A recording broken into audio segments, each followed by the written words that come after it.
look at more local stories now. Health Chief Yeung Man says the H6N1 virus has been found in wild birds in Hong Kong before. This comes after Taiwan announced yesterday that the world's first human case was found on the island. News of the world's first human H6N1 avian flu infection has prompted fears of another bird flu scare.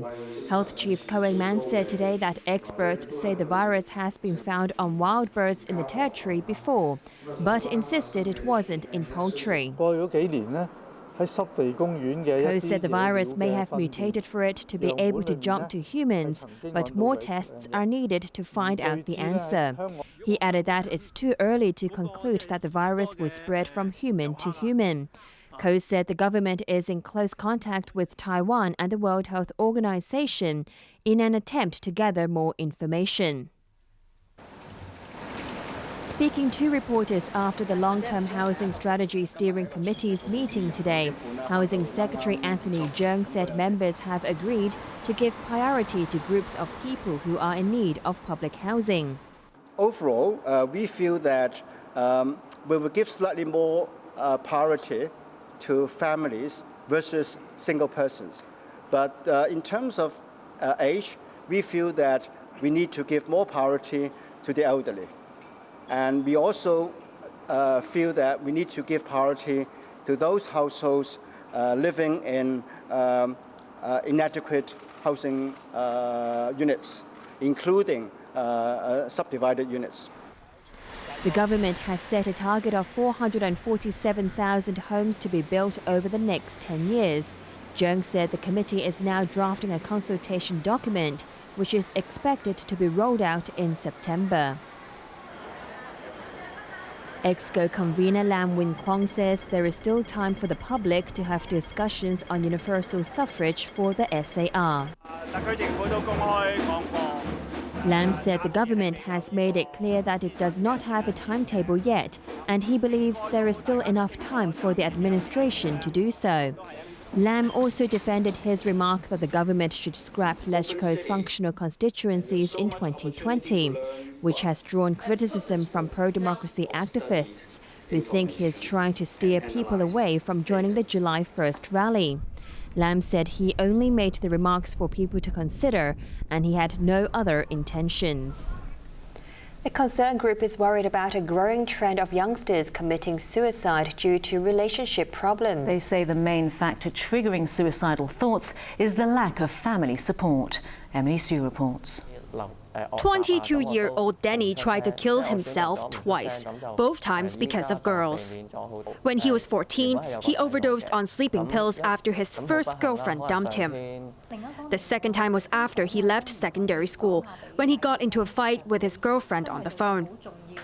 Danny's case is an example of a growing trend among young people of trying to kill themselves over a relationship, according to suicide prevention group Samaritan Befrienders.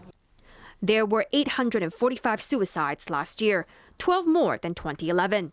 And out of those, 21 were aged 19 or younger. Another 55 people in the same age group failed in their suicide attempts. About 30% chose to kill themselves because of problems in their love life. The rest were due to school pressures and family issues. Most of the 1,970 calls to the group's suicide hotline were related to sex or relationship troubles. But the group believes their family is the real problem.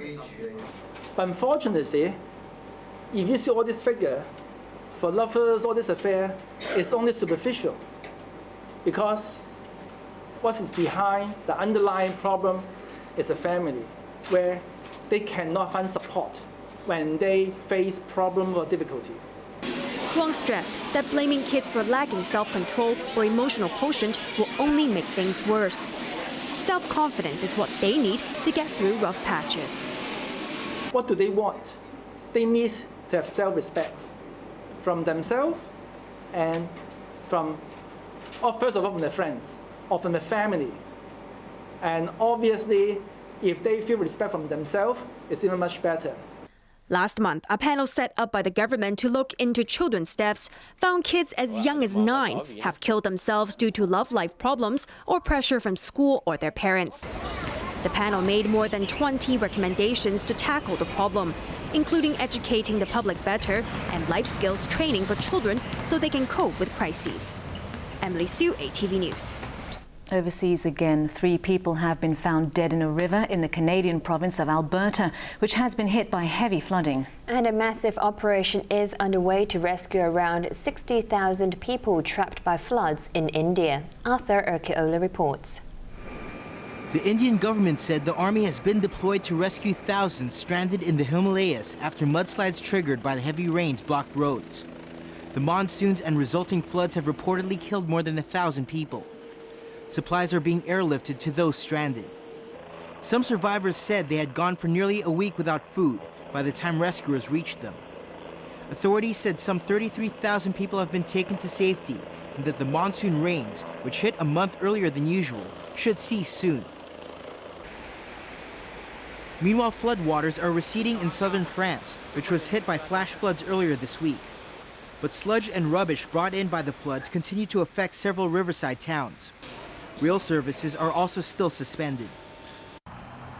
At least 3 people have died in the Canadian city of Calgary, where floodwaters are flowing through the streets. Our cul-de-sac had a little bit of water in it, but not too bad, and then went for a cigarette, came back out of the garage, and we had a river going down our road, like it mattered 10 minutes.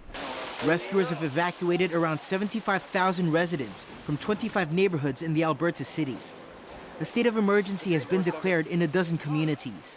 The rest of the community is pulling together to fill sandbags and help wherever they can. About 4 inches of rain has fallen in areas of southern Alberta in the past 2 days, and more rain is expected over the weekend. Arthur Urquiola, ATV News. Time now for sports with Raymond Yeung. And a lucky escape for the Mercedes F1 team from Tiregate. Well, that's right. They got away with a light punishment. But first in rallying, World Championship leader Sebastian Ogier leads by a comfortable margin after the opening stage of the Rally of Sardinia.